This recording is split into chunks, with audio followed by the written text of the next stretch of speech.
Por favor, busquen conmigo el libro de Ruth. Un pequeño libro del Antiguo Testamento entre Josué y Jueces por un lado, el pueblo entrando a la tierra prometida, y luego Samuel y Reyes por el otro, Dios levantando reyes para el pueblo de Israel. Es un librito ahí escondido que es realmente una obra maestra a nivel literario, y más aún cuando captas lo que nos enseña sobre Dios y cómo obra en la vida de la gente común para cumplir sus planes para el mundo. Ahora, quisiera que nos tomáramos un par de minutos antes de entrar al texto para, digamos, ir al aula y ver qué es este libro y qué no es, y cómo llegó a escribirse, porque hay cierta confusión al respecto. El libro de Ruth no es una telenovela. A veces se trata como, ya saben, una historia de amor cursi, que solo les importa a las mujeres, y ese no es el caso en absoluto. Hay romance en la historia, pero todo el libro, como dijo un escritor, tiene su lado oscuro. Hay trasfondos de peligro, discriminación y duplicidad que recorren todo el libro. Y aunque es cierto que la historia se cuenta mayormente desde una perspectiva femenina, no trata realmente sobre, digamos, la experiencia de Ruth al enamorarse. El libro podría llamarse igual de fácil el libro de Noemí o el libro de Boz, o yo lo llamaría el libro de los ancestros de David. No es solo una telenovela cursi. Tampoco es un cuento popular de ficción. Ahora, si terminan en una universidad laica tomando un curso bíblico y hablan de Ruth, probablemente dirán eso, que fue un libro escrito cientos y cientos de años después de la época que describe. Dirían que probablemente se escribió en la época de Nehemías y que es claramente solo una historia tipo cuento de hadas ficticio.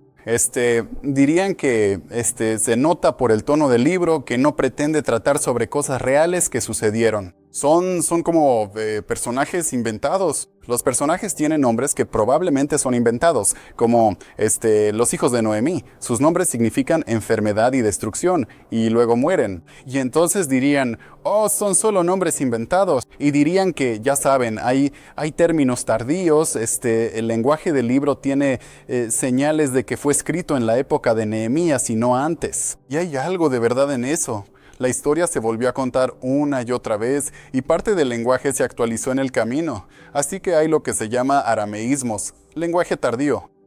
Sin embargo, también hay palabras y frases en hebreo antiguo, palabras arcaicas que no se usarían en la época de Nehemías. Hay señales de que es una historia muy muy antigua y describe costumbres que habrían sido obsoletas más tarde en la historia, como en el capítulo 4 que se quita el zapato. ¿Recuerdan esa ceremonia? Eso habría sido un completo sinsentido en la época de Nehemías. E incluso los nombres que se usan, sabemos por inscripciones de la época de David, que los nombres eran nombres históricos que se usaban en Canaán en esa era. El libro en sí afirma ser un libro histórico. Veremos muchas conexiones con asuntos históricos, y así debemos tratarlo. No es un cuento popular de ficción. Entonces, si no es eso, ¿qué es? Bueno, el libro de Ruth es esencialmente una genealogía real con una narrativa adjunta, ¿no? Hay una genealogía al final, una lista de un linaje de nombres que llevan al rey David, y los personajes de la historia son ancestros de David. La historia es la historia de sus antepasados, y hay 4 episodios en la historia. Van de la mano con cada capítulo. Así que hoy veremos el capítulo 1, episodio 1. Y esos 4 episodios muestran cómo esta familia devastada en particular, en la providencia de Dios, no es abandonada, por usar un término del capítulo 2. Lo veremos la próxima vez. No son abandonados, pero todo conduce a esta genealogía con el punto de que Dios usaría a David para sacar a Israel de los días oscuros de los jueces. Así que cuando esta familia no es abandonada, es realmente una historia de Israel no siendo abandonado y del mundo no siendo abandonado, porque de David vendría el Mesías. Esta es una historia de cómo Dios no abandona a su pueblo, no solo a Ruth y Noemí, sino a todos nosotros. Y es una narrativa fascinante que conduce a esta genealogía real hacia la que todo lo demás en el libro se dirige. Ahora, ¿cómo llegó a escribirse? No estamos seguros exactamente de cómo se llegó a escribir el libro. Es probable, sin embargo, que se escribiera por primera vez al principio del ascenso de David al poder, cuando la gente cuestionaba si realmente debía ser el rey. Ya saben, él tenía un rival. Su nombre era Saúl, y Saúl tenía leales, incluso bien entrado el reinado de David, gente que apoyaba a Saúl y pensaba que David no debía ser rey. Y una de sus críticas a David fue casi con seguridad el hecho de que tenía antepasados moabitas, antepasados extranjeros. Ahora, los moabitas, Ruth era moabita, ¿de acuerdo? Ahora, los moabitas, en la mentalidad israelita, ellos no tenían una buena reputación. Y los críticos de David se apresurarían a señalar esto. Dirían, ¿de verdad quieres que sea rey un tipo que viene de esta línea de gente que comenzó en Génesis capítulo 19, cuando Lot tuvo una relación incestuosa con una de sus hijas? Ese fue el comienzo de Loab. ¿De verdad quieres un rey de esa línea? Este es un pueblo que contrató a un profeta para maldecir a Israel. Números capítulo 22. ¿De verdad quieres un rey con ese tipo de ascendencia y antecedentes? Ese es un pueblo que, Números capítulo 25, las mujeres sedujeron a nuestros hombres y los llevaron a la inmoralidad y la idolatría. ¿De verdad quieres un rey de ese pueblo? O Jueces capítulo 3, este es un pueblo que invadió Israel y se apoderó de Jericó. Son nuestros enemigos. ¿De verdad quieren un rey de ese linaje? Y ya saben, Doeg el Edomita es un nombre mencionado en la Biblia. En la tradición judía, Doeg es amigo de Saúl y señala específicamente a David por su origen moabita. Todo esto está probablemente en el trasfondo de la escritura de este libro, y el autor señala que no todos los moabitas son malos, y que los ancestros de David fueron personas que siguieron al Señor y que fueron usadas para sus propósitos redentores. La etnia de Ruth es, de hecho, enfatizada a lo largo del libro. Una y otra vez la llaman Ruth la Moabita, Ruth la Moabita, Ruth. Eso ya lo sabemos. Lo sabemos desde el mismísimo principio. Se enfatiza para recordarnos que este es el tipo de persona que Dios ha elegido para guiar al linaje de David y finalmente al linaje del Mesías. Dios obra providencialmente a través de todo tipo de personas para cumplir sus propósitos y todavía lo hace hoy. Muy bien, salgamos ahora del salón de clases y entremos en la historia, ¿de acuerdo? Esta mañana vamos a leer el episodio 1 y quiero leer todo el capítulo para que podamos adentrarnos en él. Quiero que presten atención a lo que está pasando. Es una historia muy bien contada. Adéntrense en ella mientras la leemos. Y luego voy a sugerir 3 lecciones para nosotros. Y les pediré que se pongan de pie si pueden, por respeto a la palabra de Dios. Al leer Ruth, capítulo 1, esto es lo que dicen las Sagradas Escrituras. Aconteció en los días que gobernaban los jueces, que hubo hambre en la tierra. Y un hombre de Belén de Judá fue a habitar en los campos de Moab, él y su mujer y sus 2 hijos. El nombre de aquel hombre era Elimelec, y el de su mujer Noemí. Y los nombres de sus 2 hijos eran Mahlón y Kelión, efrateos de Belén de Judá. Llegaron pues a los campos de Moab y se quedaron allí. Y murió Elimelec, marido de Noemí, y quedó ella con sus 2 hijos, los cuales tomaron para sí mujeres moabitas. El nombre de una era Orfa, y el nombre de la otra Ruth. Y habitaron allí unos 10 años. Y murieron también los 2, Mahlón y Kelión, quedando así la mujer desamparada de sus 2 hijos y de su marido. Y esto debería dejarnos sin aliento. Ella lo ha perdido todo. Entonces se levantó con sus nueras para regresar de los campos de Moab, porque oyó en el campo de Moab que el Señor había visitado a su pueblo para darles pan. El hambre terminó. Versículo 7. Por tanto, salió del lugar donde estaba y sus 2 nueras con ella. Y se pusieron en camino para regresar a la tierra de Judá. Y Noemí dijo a sus 2 nueras, vayan, regrese cada una a la casa de su madre. Que el Señor las trate con bondad, como ustedes han tratado a los muertos y a mí. Que el Señor les conceda hallar descanso, cada una en la casa de su marido.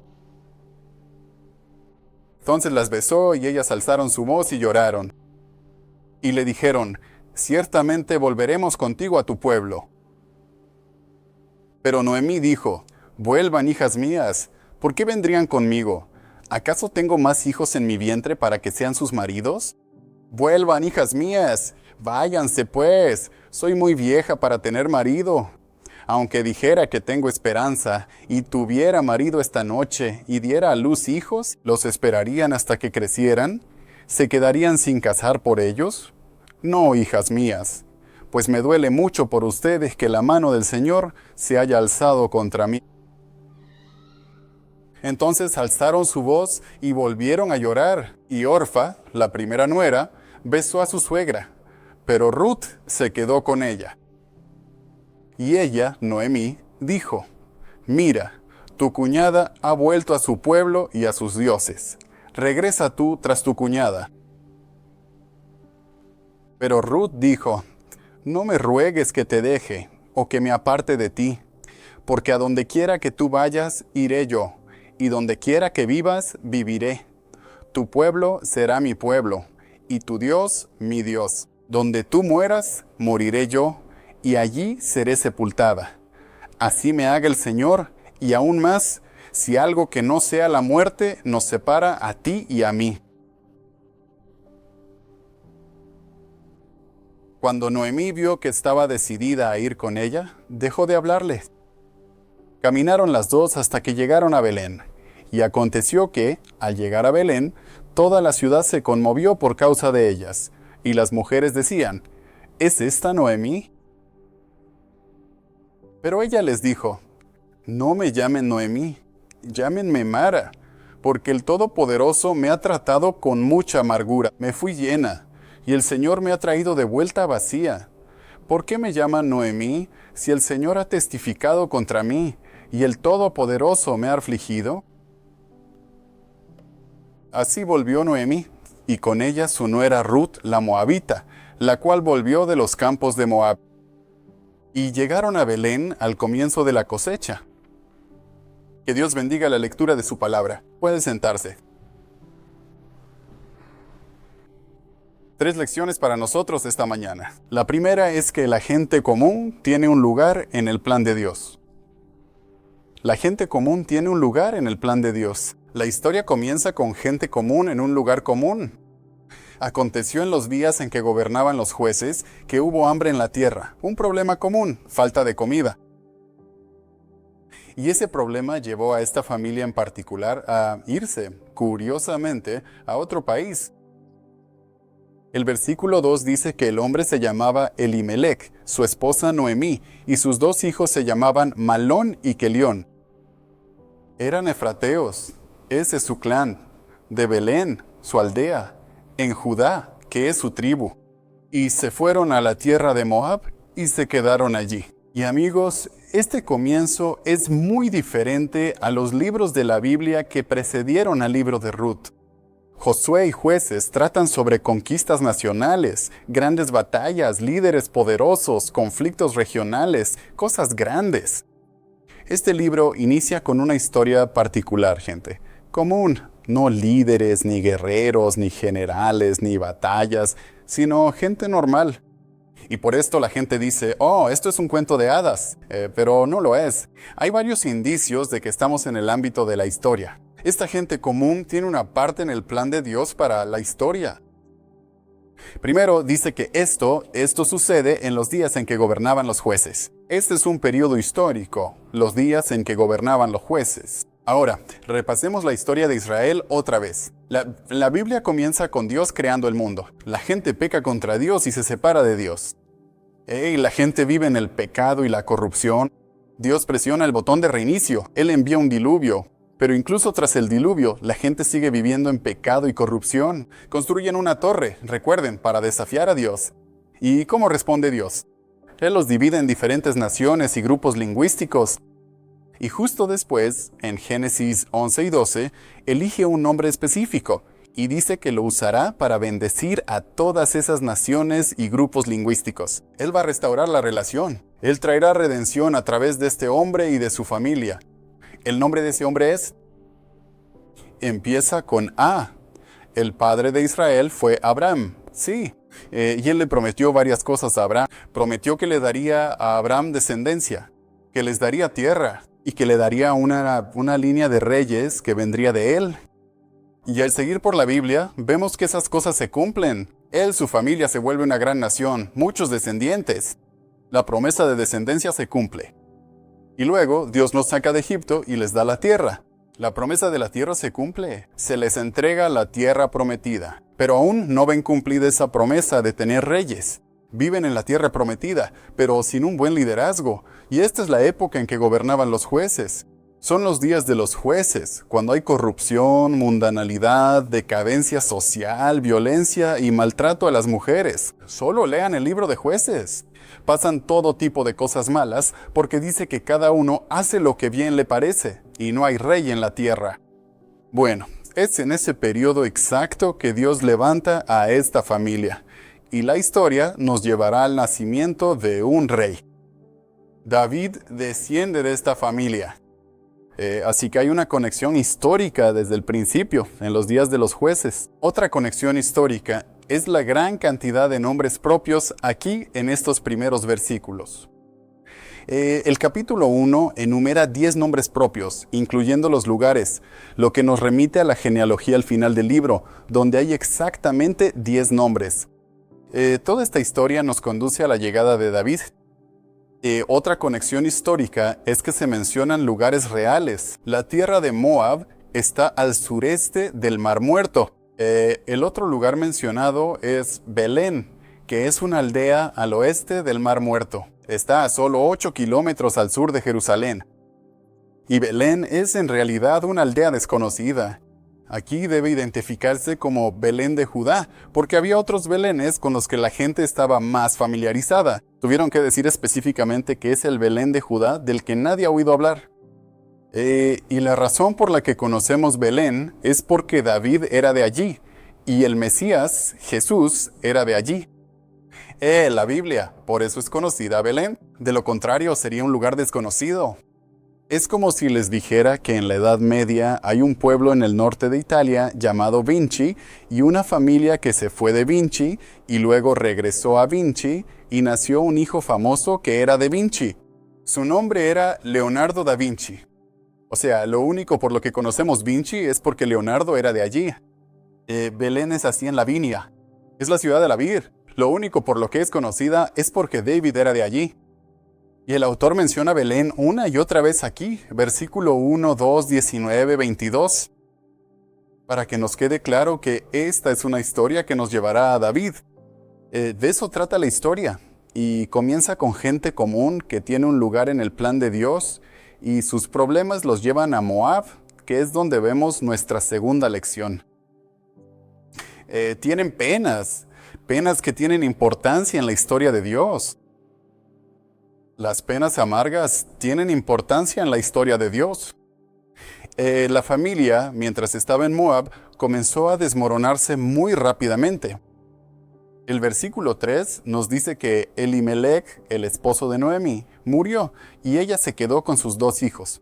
Ahora, ellos tomaron esposas de las mujeres de Moab, Orfa y Ruth, y habitaron allí unos 10 años. No sabemos exactamente cuándo dentro de ese periodo de 10 años se casaron. Probablemente más cerca del final de ese periodo. Pero luego el versículo 5 dice, entonces murieron también Malón y Quelión. Así que la mujer sobrevivió a sus 2 hijos y a su marido. Claramente, esta fue una situación devastadora para Noemí. En el antiguo mundo semítico, una mujer sin esposo, sin hijos, sin un pariente varón que la proveyera, no tenía medios de autosustento. Es por eso que las viudas en el Antiguo Testamento, las viudas que no tienen hijos, a menudo se agrupan con los desamparados, los pobres. Ellas no. En esta sociedad no había opción de ir a la universidad comunitaria y luego, ya sabes, capacitarse y luego conseguir un trabajo para mantener a su... Eso no era una posibilidad. Fue una situación devastadora para Noemí. Y así dijo ella en el versículo 13, me duele mucho. Ella dijo, la mano del Señor se ha levantado contra mí. Luego, el versículo 19, cuando está de vuelta en Belén, las mujeres la saludan y dicen, ¿es esta Noemí? Ella les dijo, no me llamen Noemí, llámenme Mara, porque el Todopoderoso me ha tratado con mucha amargura. Me fui llena, y el Señor me ha traído a casa vacía. ¿Por qué me llaman Noemí, si el Señor ha testificado contra mí, y el Todopoderoso me ha afligido? Noemí, la palabra misma en hebreo significa dulce o agradable. Mara significa amarga. Ella le dice a las mujeres, ya no me llamen Noemí, esa no es mi identidad. He sido tratada con amargura, estoy en un dolor amargo.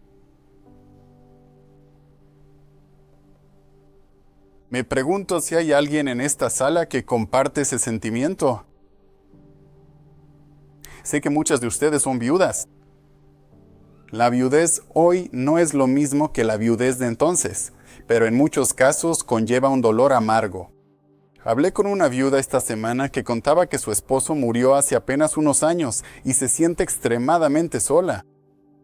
Hablaba de cosas básicas de la casa, como que el inodoro gotea.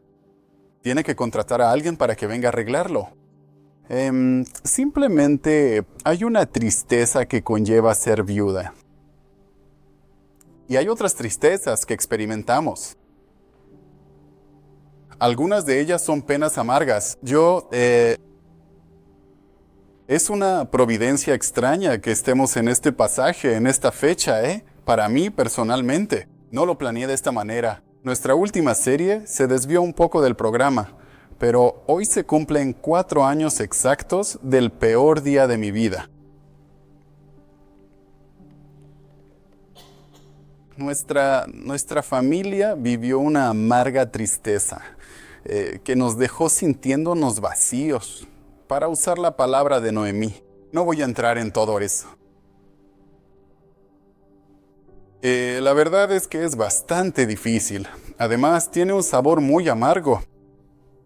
Si me dejara llevar por mis sentimientos, me bajaría de aquí ahora mismo. Iría por mi familia y haríamos otra cosa hoy, no estaríamos aquí.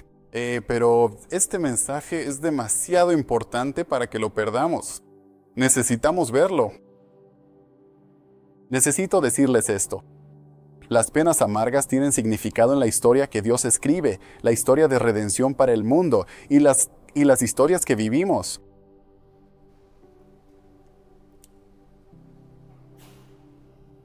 Muchos de ustedes saben lo que nuestro hermano Ángelo Carvajal tal vez sepan un poco de lo que él está viviendo esta semana. De nuevo, un extraño problema de tiempos.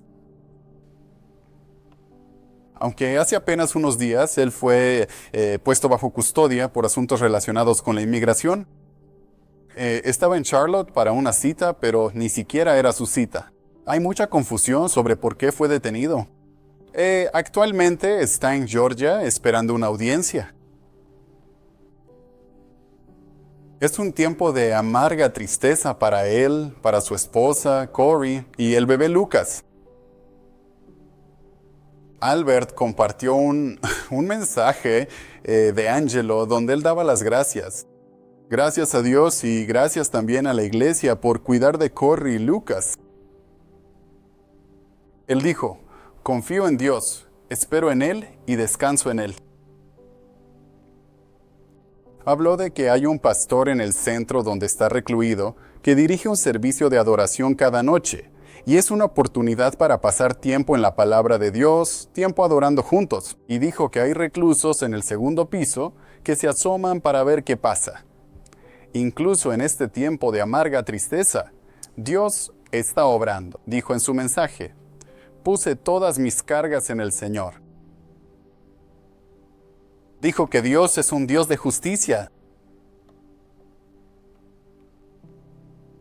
Les pido de todo corazón que oren por justicia para Ángelo, también por mucha sabiduría para él, para Corey y para todas las personas que los están asistiendo en este momento. Y por supuesto, que también pidan por provisión y mucha paz para todos ellos. Cuando oímos testimonios como el suyo, cuando oímos historias como la de Noemí, debemos recordar que las penas amargas tienen un significado en la historia de Dios. Nunca habría existido un rey David ni el linaje del Mesías si no fuera por la amarga pena que Noemí vivió al perder a su esposo y a sus 2 hijos. Ese dolor tenía un lugar en el desarrollo del plan de Dios. No fue algo sin sentido. Tenía un lugar en la historia. Así es como funciona el drama de la redención de Dios. Nos guía a través de penas, a veces penas inexplicables, para llevarnos a la plenitud y al gozo.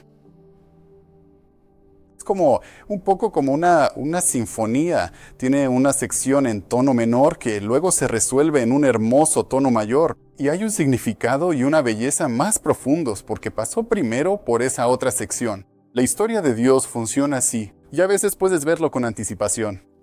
Como cuando sabes que vas a pasar por esta experiencia dolorosa, pero Dios te ayudará y luego saldrás al otro lado. Ya saben, y esto lo hacemos todo el tiempo. Digo, incluso en cosas pequeñas. La escuela, empezar la escuela. Puede ser una pena amarga, pero sabes que Dios va. Ya sabes, un día te vas a graduar y terminarás con eso, y gloria al Señor, a otras cosas. A menudo, sin embargo, no vemos a dónde nos llevará el otro lado, y ni siquiera sabemos que la pena vendrá. A veces en la Biblia, cosas como esta, ya saben, podemos ver cómo está resultando, cómo se desarrolla el plan de Dios. La historia de José y sus hermanos. José pasa por una pena amarga. Dios la usa para preservar a su pueblo. David pasa por tiempos de amarga pena. Dios la usa para avanzar en su plan de redimir a su pueblo. Pero esto no está más claro en la Biblia que en la historia de Jesús. Jesús, el Mesías, como el Hijo de Dios. Este es el clímax de todo el libro. Jesús entra en la creación y prueba nuestras amargas penas. Él experimenta todos los dolores de la vida humana, sin ceder jamás al pecado. Pero luego Él va a la cruz y prueba la muerte, la amargura de la muerte, para nuestra redención.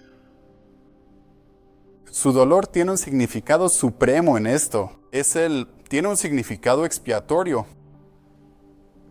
Debido a nuestro pecado, a nuestro alejamiento de Dios, merecemos la muerte. Merecemos el juicio de Dios. Jesús, en la cruz, tomó la copa del juicio de Dios y la bebió él mismo. Probó esa amarga pena para nuestra redención.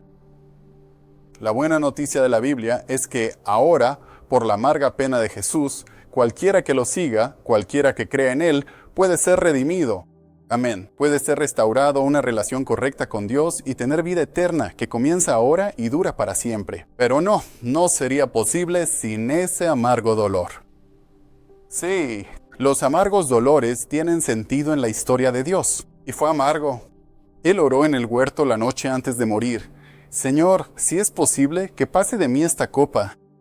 Pero no sea como yo quiero, sino como tú quieras. Y luego tomó la copa y bebió de ellas. Enfrentó la ira divina contra el pecado humano, consumó la redención y luego resucitó de entre los muertos. Pero no saltemos directamente al final. Hay un amargo dolor a lo largo del camino. Vemos eso en esta historia. El Dios que sacó a Jesús de la tumba, el Dios que sacó a Israel de los días de los jueces a través de David, es también el Dios que guía a Noemí y a Ruth por este tiempo de amargo dolor. Ellas tienen importancia en la historia de Dios. Y antes de pasar al último punto, solo quiero señalar que la forma en que se cuenta la historia es muy ambivalente sobre la razón del dolor de Noemí. Ella cree que está siendo castigada por Dios. Ella piensa que Dios está enojado con ella y por eso enfrenta este dolor. Lo sabemos porque dice, el Señor, su mano se ha levantado contra mí. Y el versículo 21, el Señor ha testificado contra mí. El Señor me ha afligido. Probablemente tiene en mente el haber ido a Moab. Nunca debí ir a Moab. Ahora Dios permite que sea juzgada así. ¿Es realmente el caso? ¿Fue el juicio de Dios sobre ella? El autor no nos lo dice. Ahora, sí nos dice que fue la decisión de su esposo ir a Moab, y ella probablemente no tuvo mucha parte en esa decisión. ¿Quién sabe? Pero al final, la pregunta de por qué exactamente le pasó esto a Noemí de la manera en que sucedió queda sin respuesta. Y solo señalo esto para decir que para aquellos de ustedes que están en momentos de amargo dolor, habrá muchas preguntas que no tendrán respuesta. Cuando yo, hace 4 años, empecé a leer libros. Tomé solo algunos de los libros que leí ese año tratando de entender qué está pasando. ¿Qué clase de Dios permite que sucedan este tipo de cosas, sabes? Y pasé mucho tiempo. Yo gané mucho. Me sentí alentado de muchas maneras. Pero tuve que volver una y otra vez al hecho de que Dios no responde todas nuestras preguntas. El capítulo 28 de Job es un poema sobre dónde podemos encontrar la sabiduría. Es un poema hermoso y también es algo inquietante. Habla de cómo puedes ir hasta los confines de la tierra, puedes volar con las aves, puedes ir profundo bajo la tierra con los mineros, donde se pueden observar cosas que nadie ha visto antes, y aún así no encontrarás la verdadera sabiduría. No está en la tierra de los vivientes, dice el poema. La única persona que la tiene es el Señor. Sí. Así que solo tienes que seguir volviéndote a Él y confiar en que nuestras amargas penas tienen significado en su historia, de una forma u otra. Sí. Parte de ello lo descubrimos en retrospectiva, parte no. Noemí, su amargura, podemos verla en retrospectiva, que llevaría a una gran bendición. Y esa es la última reflexión que quiero darnos esta mañana, que Dios obra su voluntad de maneras inesperadas. Si están tomando notas, este es el número 3. Dios obra su voluntad de maneras inesperadas, incluyendo el uso de nuestras penas. Pero esta historia da muchos giros inesperados. La palabra volver o regresar es el verbo clave en este pasaje. Se usa 12 veces. El versículo 6 dice que Noemí se levantó con sus nueras para poder regresar del país de Moab, porque había oído en el país de Moab que el Señor había visitado a su pueblo dándoles pan.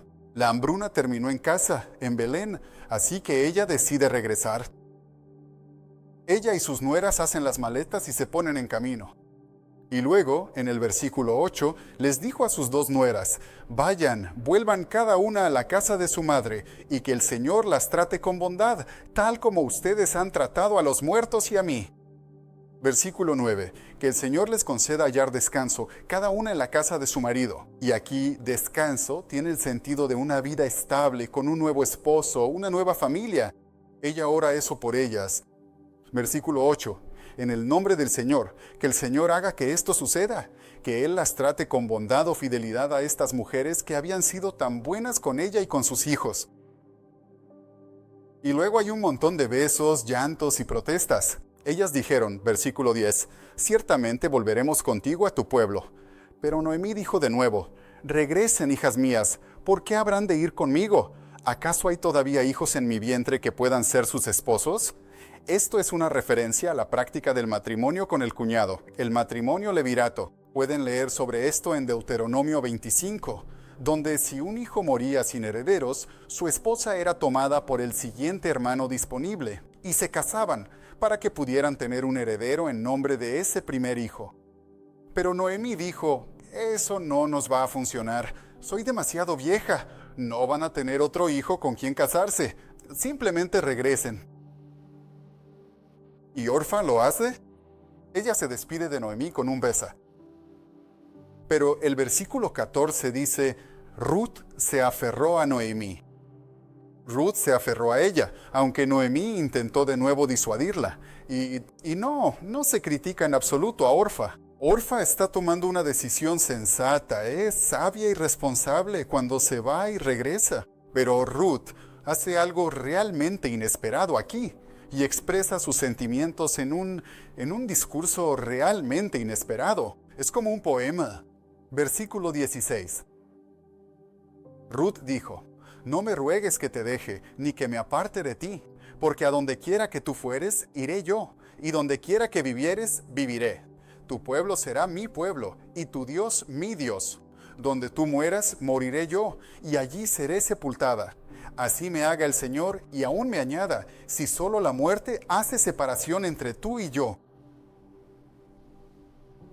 Y lo que Ruth demuestra aquí es simplemente un nivel profundo de valentía y compromiso. Ella está prácticamente entregando toda su vida al apoyo de Noemí. Ella le está dando su lealtad total a Noemí y diciendo, voy a asimilarme completamente a tu pueblo, incluso hasta el punto de renunciar a los dioses de mi pueblo y servir a tu Dios. El punto culminante de su discurso, la línea central del discurso, es al final del versículo 16. Tu Dios, tu Dios será mi Dios. Es realmente notable que ella diga eso.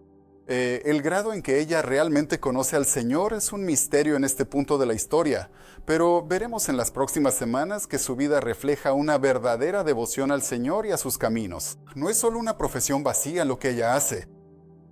Y debería llevarnos a preguntar, ¿por qué hace esto? Quiero decir, ¿por qué se comprometería con Noemí y con el Dios de Noemí de esta manera? Quiero decir, no puede ser solo que esté cumpliendo con su deber. Esto va mucho más allá del deber. En muchos sentidos, ella está siendo imprudente aquí. No es natural que ella deje a su pueblo y se vaya con Noemí de esta manera. La razón implícita por la que lo hace, la única explicación sensata para su nivel de compromiso aquí, es que la mano soberana de Dios la está guiando a hacer esto. Él tiene un propósito. Él tiene un plan para restaurar a una familia devastada y a través de su descendiente, el rey David, restaurar a una nación devastada y a través del Mesías, restaurar a un mundo devastado. Dios está llevando a cabo su voluntad y lo está haciendo de maneras inesperadas. Y una de las facetas más sorprendentes de todo esto es, de nuevo, que Dios lo está haciendo a través de una mujer moabita, el pueblo enemigo, la gente libertina, las últimas personas que esperarías que fueran usadas por Dios para llevar a cabo su plan. Él está obrando a través de la valiente fidelidad de una moabita. Y ella no solo es recibida en la familia de Dios por fe, sino que realmente se convierte en antepasada de David y del Mesías. Lo cual realmente debería recordarnos que la postura de Dios hacia los, entre comillas, extranjeros es a menudo muy diferente de la postura de la sociedad hacia ellos.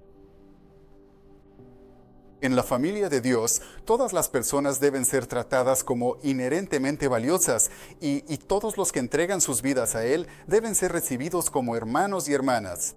Sí, así es. Vamos a ver eso a medida que continuemos a través de este libro. Personas de lugares con mala reputación pueden ser injertadas en la familia de Dios y pueden ser una tremenda fuente de bendición para el pueblo de Dios mientras Él lleva a cabo sus planes de maneras inesperadas. Sí, el episodio de hoy concluye con Noemí y Ruth llegando a Belén. Noemí dice en el versículo 21 que ella ha regresado vacía. Y el versículo 22 nos dice entonces que llegaron a Belén al comienzo de la cosecha de cebada. Pasar de la vaciedad a la plenitud será el motivo central del libro de Ruth. Comienza con una época de hambruna, pero terminamos en una época de cosecha. Comienza con una mujer que se siente vacía, termina con una mujer que se siente plena. Comienza con un linaje familiar que está a punto de extinguirse y conduce a un hombre a quien se le da una dinastía eterna, un trono que nunca terminará. A medida que la gente común encuentra su lugar en el plan de Dios, las amargas tristezas cobran significado en la historia de Dios y Dios obra su voluntad de maneras inesperadas. A medida que pasamos a un tiempo de respuesta, solo quiero darles dos respuestas sugeridas a las que tal vez Dios los llame esta mañana. Y una es que puede haber algunos en esta sala que tienen algún tipo de amarga tristeza que necesitan entregar al Señor. Sea lo que sea, siéntanse libres de pasar al frente y orar, busquen a un amigo, oren juntos. Reconozcan que Dios está al mando y entréguenle esa tristeza a Él. Otra posible respuesta es que quizás necesiten rendir su lealtad al Señor, como Ruth, para decir, voy a seguir al único Dios verdadero, voy a entregar mi vida. Si nunca han hecho eso antes, escuchen, la Biblia dice que no hay vida verdadera fuera de Cristo.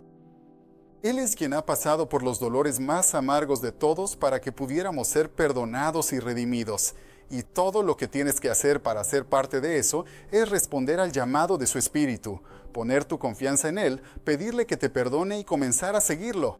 Si te gustaría hacer eso hoy, puedes pasar al frente. Me encantaría hablar contigo o orar contigo, según el Señor nos guíe. Ahora, ¿por qué no nos ponemos todos de pie? El equipo de alabanza pasará al frente para dirigir y voy a usar el Salmo 56 como oración para nosotros esta mañana. Inclinemos el rostro para orar. Ten misericordia de nosotros, oh Dios, porque el hombre nos pisotea. Cuando tenemos miedo, ponemos nuestra confianza en ti. Tú has llevado la cuenta de nuestro vagar, has puesto nuestras lágrimas en tu redoma. ¿Acaso no están en tu libro? Esto sabemos, que Dios está a nuestro favor. En Dios confiamos, ¿no tendremos miedo? ¿Qué nos puede hacer el hombre? Te ofreceremos ofrendas de gratitud porque has librado nuestra alma de la muerte. Sí, nuestros pies de tropezar, para que podamos caminar delante de Dios en la luz de la vida. Por medio de Jesús oramos. Amén.